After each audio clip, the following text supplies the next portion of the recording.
Welcome back to today's Explainer. We are going on a bit of an adventure today. But, we aren't crossing oceans or climbing any mountains. Instead, we're exploring literally the most vast, uncharted territory out there, the landscape of our own minds. We're unpacking the ancient wisdom of the Mahaprajna Paramita Sastra. But rather than just reading it like some dry textbook, we're going to treat it like a story. Because, let's face it, navigating our own daily frustrations, anxieties, and egos is basically an epic journey in itself, right? It's the tale of a seeker, which is you and me, trying to push through illusions to discover this profound, totally unbound state of mental purity. It's a fascinating look at exactly how we trap ourselves, and way more importantly, how we finally break free.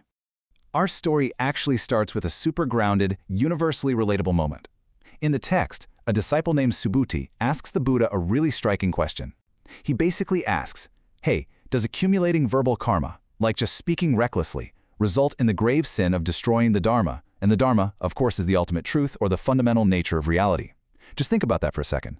We usually assume our physical actions carry the most weight. But our journey kicks off by realizing the devastating, heavy power of a single spoken word. When we speak out of ego or arrogantly attack deep truths we just don't understand, our speech acts like a massive anchor. It literally sinks the mind, completely trapping our protagonist right at the starting line. Section 1. The 4 Traps of the Mind. Okay, let's dive into this. Every good story needs an antagonist, right? Well, if our mind is on a journey toward ultimate wisdom, what are the villains here? The text outlines 4 primary obstacles. The first trap is what it calls demonic distraction. Now, don't picture cartoon demons with pitchforks here. In our story, these demons are just internal or external forces and desires that actively pull your mind away from the truth. Imagine our hero walking through a really dense, dark forest. These distractions are like sudden, terrifying noises in the woods or thick fog rolling in. They represent the external chaos of the modern world and our own internal cravings that just constantly pull our focus away and completely obscure our mental clarity. Then, we hit the second trap, disbelief. And look, this isn't just your standard healthy skepticism. It's a rigid, thoroughly impure state of mind. It's this stubborn refusal to trust or comprehend deep, formless realities. If that first trap was a dark cloud, disbelief is a heavy iron chain.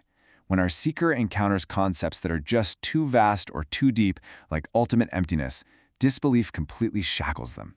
Because they can't physically see it or touch it, they reject it entirely. And that just keeps them securely tethered to ignorance. Trap number 3 is laziness and bad company. On any epic journey, who you travel with is absolutely crucial. Here, the seeker clings way too tightly to physical forms, basically our bodily sensations and perceptions, what the text refers to as the 5 aggregates. And they surround themselves with really unhelpful negative influences. It's like trying to run a marathon while wearing a backpack full of rocks, all while listening to someone telling you to just give up and go home. This trap completely halts all spiritual momentum. It makes the seeker complacent, tying them down to worldly comforts instead of pushing them forward into profound understanding.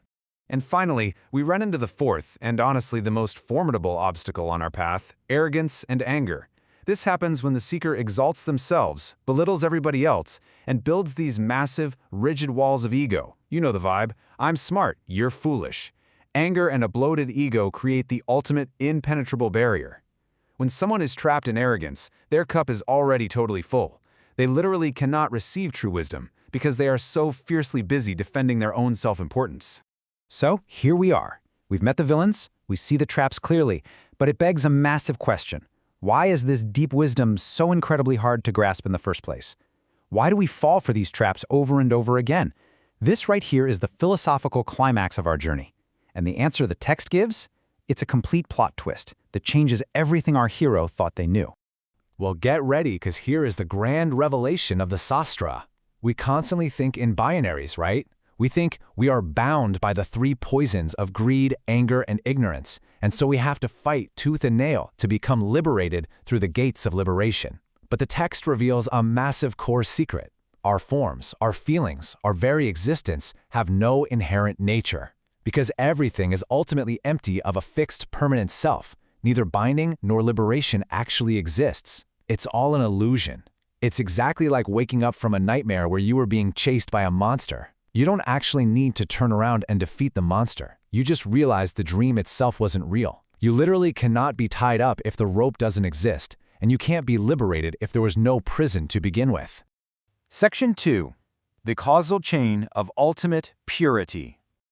So once our hero realizes that the traps and the chains are just illusions, they step right out of that dark forest and into the Pure Land. This is where true mental purification unfolds. And it doesn't happen through some violent fight against the ego, but through a profound cascading realization of emptiness. The text outlines this beautiful progressive chain of ultimate purity. Think of it like a single drop of crystal clear water falling into a still pond, creating ripples that purify everything they touch. Step 1. The root of our ignorance is purified simply because we realize it has no true substance. Step 2.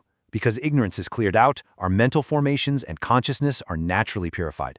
Step 3. This effortlessly leads to the purification of prajna paramita, or ultimate wisdom. And finally, Step 4. This cascades all the way up to perfect omniscience. When the root is clean, the entire tree blossoms flawlessly. And this brilliantly illustrates a totally mind-bending concept from the text. They are not two, not distinct, not broken, not destroyed. Basically, all these stages of purity, from clearing up basic ignorance all the way up to achieving the highest omniscience, are ultimately one and the same. They are seamlessly connected in reality.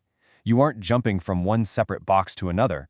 You just realize that the fundamental nature of your mind has actually been perfectly pure this entire time, completely untouched by the illusions of the ego. Section 3. Action without ego. Now, you might be wondering, okay, if everything is an illusion and everything is already pure and empty, do I just sit on a rock and do nothing? Absolutely not. This brings us to the final, practical application of this profound wisdom, how the hero of our story actually acts in the real world. According to the text, the truly enlightened seeker, the bodhisattva, acts, but they do so completely detached from the concept of I. They give to charity, they practice endless patience, they work hard, but they never once think to themselves, I give to that person, I am attaining merit, or I will achieve omniscience. Think of it like holding a heavy door open for a stranger. You do it purely because the door needs opening, right?